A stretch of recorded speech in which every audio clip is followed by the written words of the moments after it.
Hi friends, good morning to everyone. ఈరోజు RRB JEE నుంచి full length notice వచ్చింది, ఒకసారి చూడండి. అయితే జేఈలో 2 టైప్స్ ఉన్నాయి కదా పోస్ట్. ఒకటి కెమికల్ సూపర్వైజర్ ఒకటి ఉంది, చూడండి. కెమికల్ సూపర్వైజర్ ఒకటి ఉంది, నెక్స్ట్ జేఈ ఒకటి ఉంది. ఈ రెండింటిలో ఏజ్ అనేది 36 సంవత్సరాలే ఉంటుంది. నెక్స్ట్ ఇందులో ఓన్లీ కెమికల్ సూపర్వైజర్కి వస్తే 17 మాత్రం ఉన్నాయి. ఆ 17 కూడా ఓన్లీ గోరఖ్పూర్లో ఉన్నాయి మొత్తం. ఈ రిమైనింగ్ ఇందులోకి వస్తే జేఈకి వస్తే 7,934 పోస్టులు ఉన్నాయి. అయితే కెమికల్ సూపర్వైజర్ అనేది లెవెల్ 7కి వస్తుంది, ఇది లెవెల్ 6. జేఈ అనేది లెవెల్ 6కి వస్తుంది. సో నెక్స్ట్ ఏంటంటే అప్లికేషన్ ఓపెనింగ్ డేట్ ఎప్పుడంటే 7/30 క్లోజింగ్ 7/29. 8/30 కరెక్షన్ విండో ఓపెన్ అవుతుంది, మోడిఫికేషన్ లింక్. అది ఎప్పుడంటే 9/8 వరకు ఉంటుంది. ఫిజికల్ స్టాండర్డ్ విషయానికి వస్తే మనకి అన్నీ ఒకేలా ఉంటాయి, A3 ఇవన్నీ. కానీ మస్ట్గా ఏముండాలంటే కలర్ విజన్ ఉండాలి, బైనాక్యులర్ విజన్ ఉండాలి, నైట్ విజన్ ఉండాలి, మోజోపిక్ విజన్ ఉండాలి. కలర్ విజన్ అంటే కలర్ బ్లైండ్నెస్ ఇలాంటివి ఉండకూడదు. కొంతమందికి ప్రైమరీ కలర్స్ ఉంటాయి, RGB ఉంటాయి, అవి కొంతమందికి కనబడవు. అందువల్ల వాళ్ళకి నెంబర్స్ అనేవి డిఫరెంట్గా కనబడతాయి. అలాంటివి మెయిన్ మస్ట్గా ఉండాలి. మిగిలినవి 6/9 6 వితౌట్ గ్లాసెస్తో ఉంటాయి, చూడండి. మెడికల్ స్టాండర్డ్స్కి వస్తాయి. ఏజ్ రిలాక్సేషన్ వచ్చేసరికి SC STకి 5 years ఉంటుంది, OBCకి 3 years ఉంటుంది, ఎక్స్ సర్వీస్ మ్యాన్కి అందులో మళ్ళీ ER OBC SC ST ఉంటాయి. అందులో ER EWC 3 years, OBC 6 years ఉంటుంది, SC STకి 8 years ఉంటుంది. అలా డిసేబిలిటీస్ ఉన్న వాళ్ళకి ER EWC 10 సంవత్సరాలు ఉంటుంది, OBCకి 13 years ఉంటుంది, SC STకి 15 సంవత్సరాలు ఉంటుంది.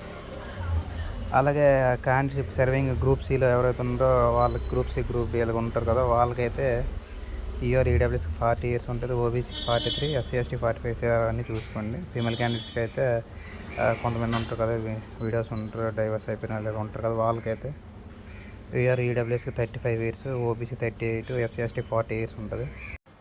ఎగ్జామ్ ఫీజు విషయానికి వస్తే మొత్తం అందరికి కొంతమంది క్యాండిడేట్స్కి SC ST ఉమెన్స్కి వీళ్ళందరికీ 250 రూపాయలు. అదే మా మిగిలిన క్యాండిడేట్స్ అంతా EWS ER OBC వీళ్ళందరికీ 500 రూపీస్ ఉంటుంది. నెక్స్ట్ ఈ ఎగ్జామ్ ఫీజు అనేది 500 పే చేసిన ఫస్ట్ CBT అవ్వగానే మనకి 400 అనేది రీఫండ్ అవుద్ది, వాళ్ళకి 250 రీఫండ్ అవుద్ది. 100 రూపీస్ ఫీ పేమెంట్ తీసుకుంటాడు only for OBC UR EWS క్యాండిడేట్స్కి.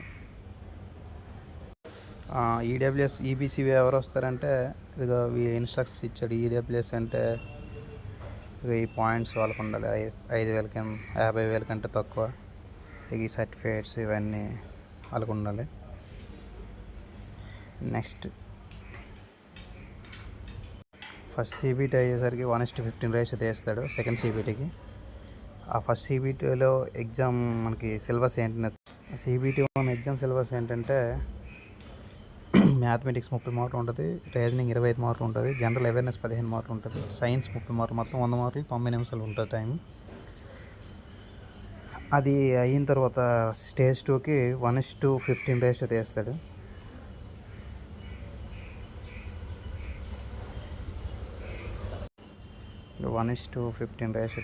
ఇంకా నెక్స్ట్ సెకండ్ CBTకి వచ్చేసరికి జనరల్ అవేర్నెస్ 15 మార్కులు ఉంటుంది, ఫిజిక్స్ కెమిస్ట్రీ 15 మార్కులు ఉంటుంది, బేసిక్స్ కంప్యూటర్స్ అండ్ అప్లికేషన్ 10 మార్కులు ఉంటుంది, basic environment and pollution control 10 మార్కులు ఉంటుంది. మొత్తం టెక్నికల్ ఎబిలిటీస్ 100 మార్కులు, మొత్తం కలిపి 150 మార్కులు, 120 నిమిషాలు ఉంటుంది.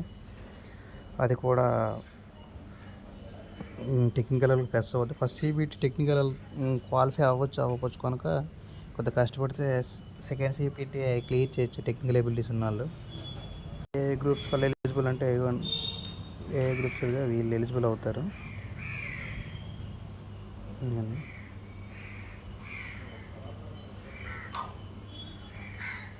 ఎడ్యుకేషన్ క్వాలిఫికేషన్ మనం ఫస్ట్ ఏదిగో వాళ్ళకి చెప్పుకున్నాం కదా, ఏదో ఈ క్వాలిఫికేషన్స్ ఉండాలి. నెక్స్ట్ ఇంకేంటంటే సెకండ్ CBT కూడా క్వాలిఫై అయిన వాళ్ళకి డాక్యుమెంట్ పిలుస్తాడు, DVకి పిలుస్తాడు. DV అయిపోయిన తర్వాత మెడికల్ ఉంటుంది. ఇంకా అంతే, క్లోజ్. Thank you guys.